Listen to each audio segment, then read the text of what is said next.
Break के बाद आपका फिर से स्वागत है क्लोजिंग कॉल में। तो बाजार में है करीब 450 अंकों के आसपास की तेजी, 25,100 के भी ऊपर जाकर निफ्टी कारोबार कर रहे हैं। बेहतरीन शॉर्ट कवरिंग भी हम देख रहे हैं और निफ्टी के 50 में से 49 शेयर इस वक्त मजबूती के साथ कारोबार करते हुए आपको दिखेंगे। ऑटो शेयरों में गजब का आज जोश हम देख रहे हैं। हरीश भाई, टाटा मोटर जरा चेक करके बताइए, कितना कन्विक्शन है आपको इसकी चाल पर? थोड़ा लंबा रखें या फिर ट्रेड वगैरह जो बनना हो पैसे लेके निकल जाए फिर इसमें से? अगर टाटा मोटर्स की बात करते हैं, देखिए जिस तरीके से हमने प्रीवियस मंथ्स में करेक्शन देखना था वो precisely previous all time high के आसपास, प्रीवियस स्विंग हाई के आसपास आके सपोर्ट लिया जो कि 600 के अराउंड में था। तो मुझे लग रहा है कि एक क्लियरली एक टर्न अराउंड पिक्चर है करंट पे टाटा मोटर्स में। अगर जो भी मुझे लग रहा है कि लॉन्ग टर्म के लिए लेना चाहते हैं, बिल्कुल यहाँ पे बाइंग कर सकते हो, क्योंकि जिस तरीके से सेटअप बना है स्टॉक प्राइस, मुझे लग रहा है कि एक रिवर्सल देखने मिल सकता है स्टॉक प्राइस में। और शॉर्ट टर्म की बात करते हैं, मुझे लग रहा है कि शॉर्ट टर्म में मुझे लग रहा है कि 200 डे मूविंग एवरेज जो है 800 के लेवल्स के आसपास है। तो मुझे लग रहा है शॉर्ट टर्म में ए लेवल्स बिल्कुल देखने मिल सकते हैं। अगर लंबी अवधि की बात करते हैं तो मुझे लग रहा है कि इन्वेस्टमेंट के लिए बिल्कुल ये स्टॉक प्रिसाइजली सपोर्ट के पास है। रिस्क बहुत कम है और रिवॉर्ड बहुत फेवरेबल है। मुझे लग रहा है कि रिस्क रिवॉर्ड के हिसाब से भी टाटा मोटर्स बहुत अच्छा स्टॉक है करंट लेवल्स पे लॉन्ग टर्म के लिए बाय करने के लिए।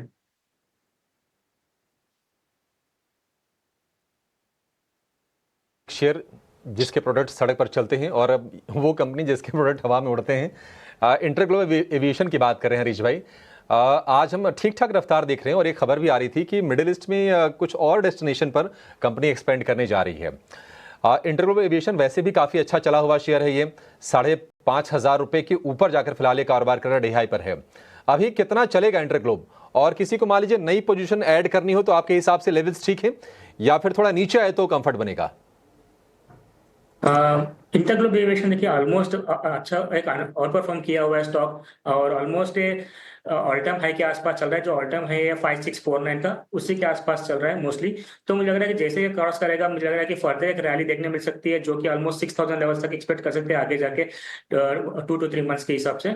तो ओवरऑल मुझे लग रहा है करंट लेवल्स पे भी अगर देखा जाए तो एक कंसोलिडेशन था करंट स्टॉक में ऑलमोस्ट अप्रैल से लेकर अभी तक। तो अभी फिलहाल एक फ्रेश रैली के लिए तैयारी हो रही है स्टॉक प्राइस में, और वॉल्यूम्स भी अच्छा खासा वॉल्यूम अक्यूमुलेशन हुआ है। तो ऑल टुगेदर मुझे लग रहा है कि सेटअप बहुत सही है। करंट लेवल्स पे भी कोई ऐड करना चाहे तो बिल्कुल ऐड कर सकते हैं, डिप्स में भी थोड़ा ऐड कर सकते हैं। ओवरऑल मुझे लग रहा है कि जब तक कि 5200 के ऊपर टिका हुआ है स्टॉक प्राइस, मुझे लग रहा है कि तेजी में ही रहेगा। और शॉर्ट टर्म में मुझे लग रहा है कि at least short to medium term में 6000 लेवल्स एक्सपेक्ट कर सकते हैं ऊपर इंटरग्रोथ।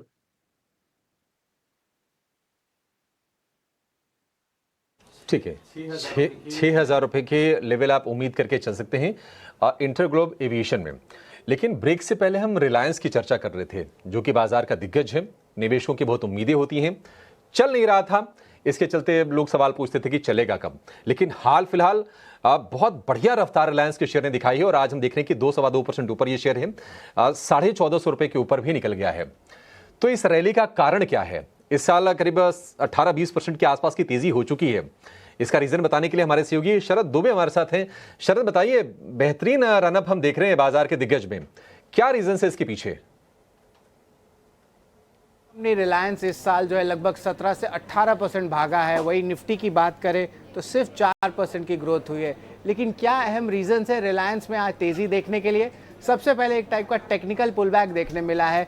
निफ्टी के जो है सारे कॉन्स्टिट्यूएंट्स में तेजी देखने मिली है और बैंकिंग रैली में भी जो है अच्छी मूवमेंट आई है, लेकिन उस समय रिलायंस जो है पार्टिसिपेट नहीं किया था। अब धीरे धीरे इस साल जो है हमें देखने मिल रहा है कि रिलायंस भी पार्टिसिपेट कर रहे हैं। इसके अलावा रिसेंटली जो चौथे तिमाही के नतीजे आए, वहाँ पे कंज्यूमर फेसिंग बिजनेस यानी कि आपके रिटेल बिजनेस और टेलीकॉम बिजनेस दोनों ही अनुमान से बेहतर नतीजे आए। और याद रखिए जियो के बिजनेस में जो आरपू का हाइक है उसकी भी एक्सपेक्टेशंस इस साल है। वैल्यू अनलॉकिंग की बात करें तो जियो की लिस्टिंग की भी बातचीत चल रही है।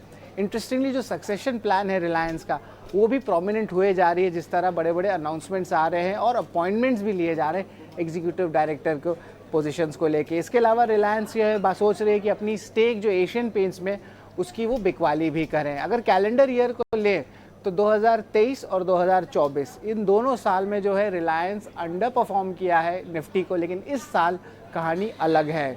गाइडेंस की बात करें तो रिन्यूएबल एनर्जी में जो है अब इंक्यूबेशन से ऑपरेशनलाइजेशन में जा रही है बिजनेस, और जब ऑपरेशनलाइजेशन होती है तो कैश फ्लोज आते हैं। कैश फ्लोज आते हैं तो आपको पीएनएल में उनका इम्पैक्ट दिखने मिलता है। और आखिर में जियो जो है अपनी एआई इंफ्रास्ट्रक्चर पे भी काम कर रही है। टेलीकॉम नेटवर्क तो है लेकिन उसके ऊपर AI का क्या लेयर लगता है उस पर भी जो है नज़र रहने वाली है।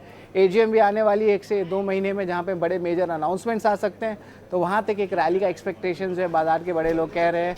लेकिन बड़े लोग के अलावा ब्रोकरेजेस क्या कहते हैं, खास करके एनालिस्ट, वो बहुत इंपॉर्टेंट होता है। ब्लूमबर्ग से हमने डेटा निकाला, यहाँ पे 12 मंथ टारगेट प्राइस 1551 का, यानी कि करंट लेवल से 9% का रिटर्न पोटेंशियल पे।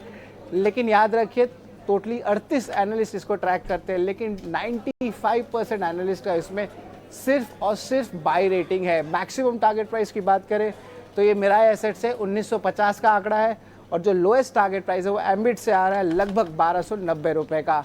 तो ये पूरी जो गाथा है रिलायंस की है, और ये जो ब्रोकरेज स्टेक है या एनालिस्ट स्टेक है ये भी हम आपके सामने रख दिए है। ठीक है, डन, पॉइंट टेकन। ये सारा का सारा रिलायंस पे है। ये वाली प्लेट जो भी शरद के साथ में चल रही है ना, इसको 1 मिनट के लिए रखना स्क्रीन पर, और साथ ही रोहन मेहता को जोड़ लीजिएगा। रोहन भाई नमस्ते। अब आप रिलायंस के बारे में हम क्या आपको बताएंगे, आप खुद भी पढ़ते ही होंगे, जानते भी होंगे, रिपोर्ट्स भी पढ़ी होंगी अलग अलग।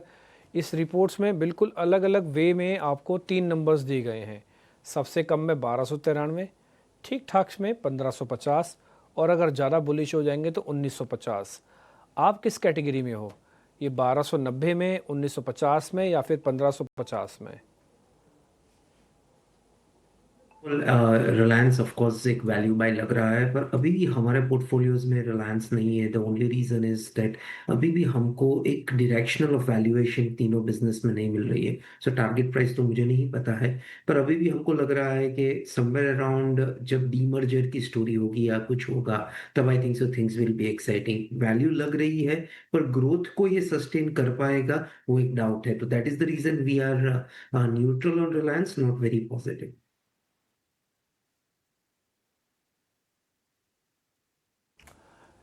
ठीक है, डन, पॉइंट टेकन है सर आपका भी। और वैसे आप अपनी तरफ से क्या बताना चाहते हैं सर?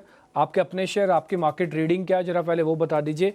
फिर मेरे पास तो क्वेश्चंस की झड़ी लगी हुई है, मैं तो काफ़ी सारे क्वेश्चंस पूछ पाऊंगा आपसे। पहले आपकी अपनी स्टडी क्या कहती है मार्केट्स की, और कोई शेयर्स की या वैल्यूएबल थीम की, पहले वो बता दीजिए। मार्केट बहुत इंटरेस्टिंग पॉइंट पे है सर। आप देखने जाए तो 10 महीने के बाद स्टॉक्स ने मार्केट को आउट परफॉर्म करना चालू कर दिया है।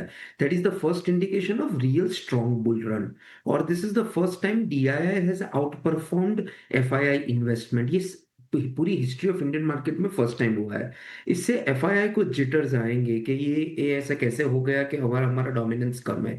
दूसरा, रिजल्ट जितना एक्सपेक्टेड खराब था उतना खराब नहीं आया है, इसीलिए मार्केट ने इसको बहुत पॉजिटिवली लिया है। और ज्यादा अच्छा रिजल्ट आएगा तो maybe in next quarter we can see an all time high markets also.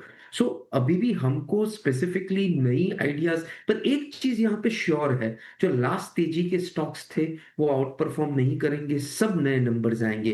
तो 2-3 सेक्टर जो बहुत हमको इंटरेस्टिंग लग रहे हैं वो है, एक है ऑटो एंसिलरीज, वो वहां पे एक अच्छा नंबर्स आ रहे हैं ऑटो और एंसिलरीज में। सेकंड, डिफेंस, ऑफ कोर्स जो ट्रेड वॉर जो हो रहे हैं उसके हिसाब से डिफेंस भी अच्छा लग रहा है। और overall stock specific momentum is looking better than real very sector specific. तो this is the first time after 10 months that we have been very net positive on markets.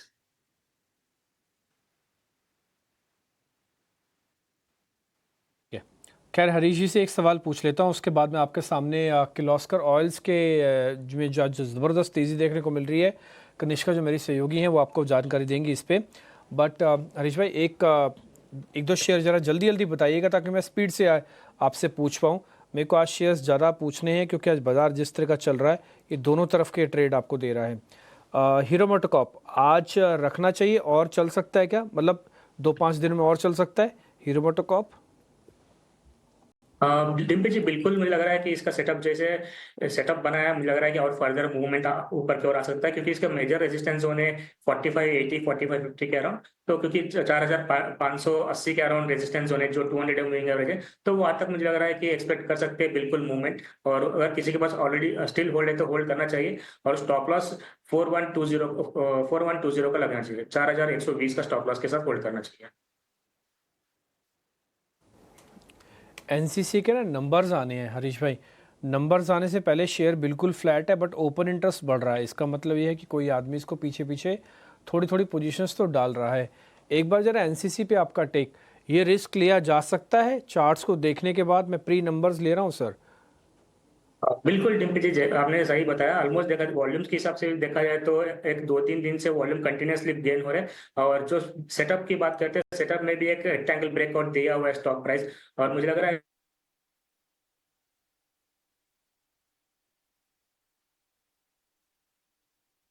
क्या बात नहीं हो पाएगी, एकदम से डिस्कनेक्ट हो गए हैं, लेकिन वापस जब जुड़ेंगे तो एक बार उनसे बातचीत हो जाएगी। खैर इन बिटवीन एक काम कर लेते हैं, जब वो कनेक्ट होंगे हमारे साथ हरीश, तब हम पता कर लेंगे उनसे इस एनसीसी के बारे में। बट किर्लोस्कर ऑयल के अंदर जो अच्छी खरीदारी, आज बढ़िया तेज़ी देखने को मिल रही है, इसके पीछे की वजह क्या है, बताने के लिए कनिष्का सरकार है। कनिष्का, ज़रा बताइए प्लीज़।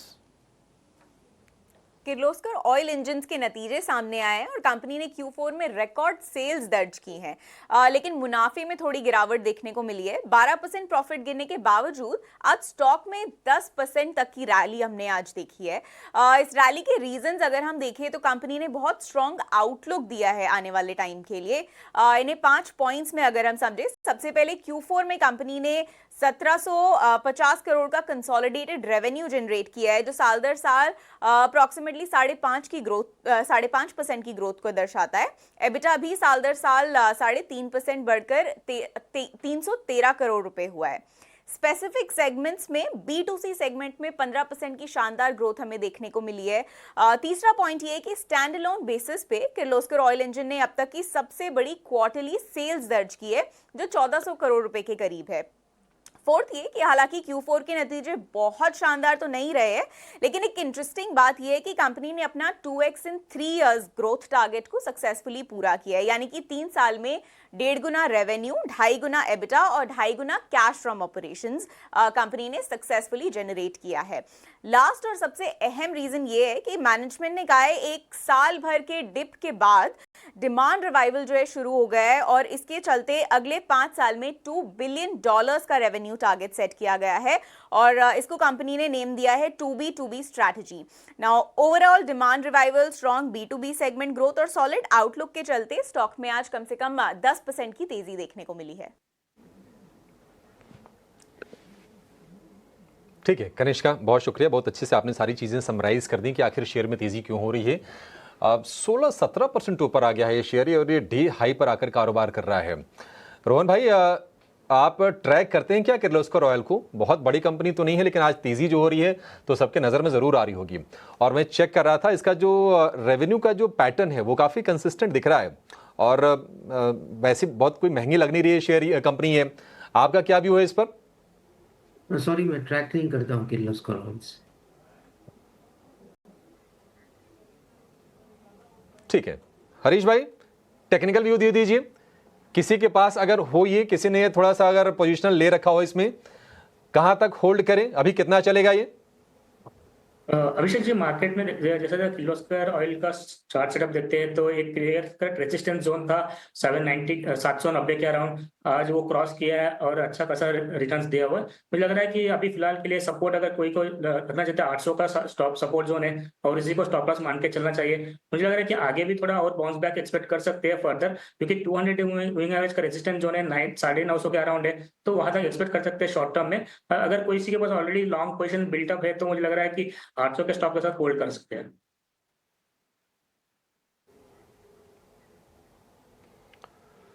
ठीक है, किर्लोस्कर ऑयल को होल्ड कर सकते हैं, स्टॉप लॉस बता दिया है हरीश जी ने। रोहन भाई, आप वोडाफोन आइडिया को तो जरूर ट्रैक करते होंगे। आज हम 3% के आसपास की तेजी देख रहे हैं, और दिल्ली एनसीआर में भी उन्होंने 5G की सेवाएं शुरू कर दी हैं, आगे भी प्लान्स हैं। क्या कहेंगे वोडाफोन आइडिया के जो निवेशक हैं, जो इस उम्मीद में है कि जो उनके भाव हैं, बहुत सारे ऐसे भी लोग जो 18-20 रुपए वाले भी होंगे, आप क्या सलाह देंगे उनको?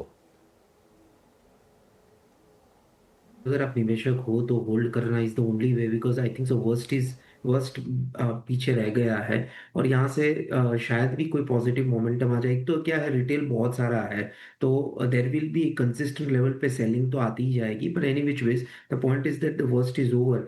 Hold is the right recommendation for Vodafone India.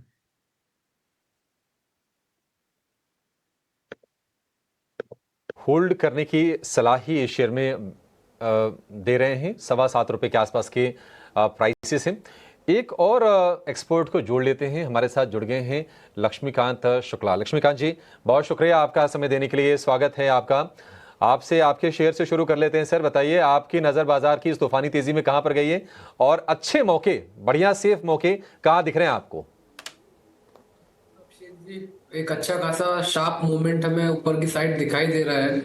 Market ने पहले तो जो लोअर लेवल से उनको रिटेस्ट किया, देन आफ्टर हमें अच्छी खासी ऊपर के साइड तेजी दिखाई दे रही है इंडेक्स में।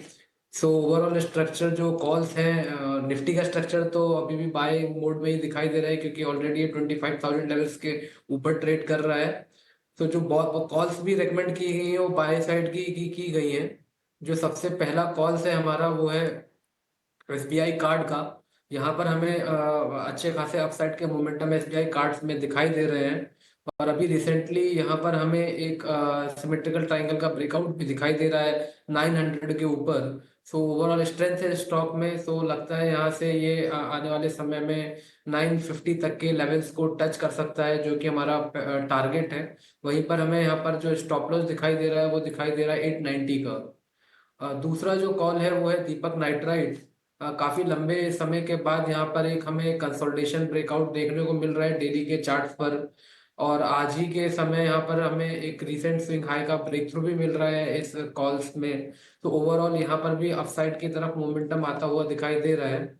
और अगर हम यहाँ पर इंडिकेटर और ऑसिलेटर पे भी नजर डालते हैं तो वहां पर भी ये आरएसआई और मैकडी दोनों ही पॉजिटिव टेरिटरी में ट्रेड कर रहे हैं।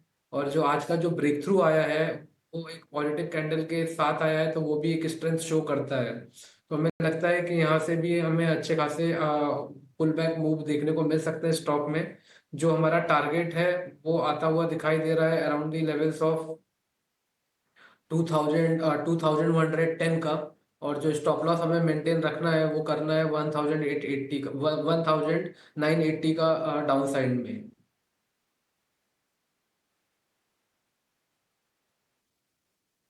तो 80 का स्टॉप लॉस होगा दीपक नाइट्राइट के लिए।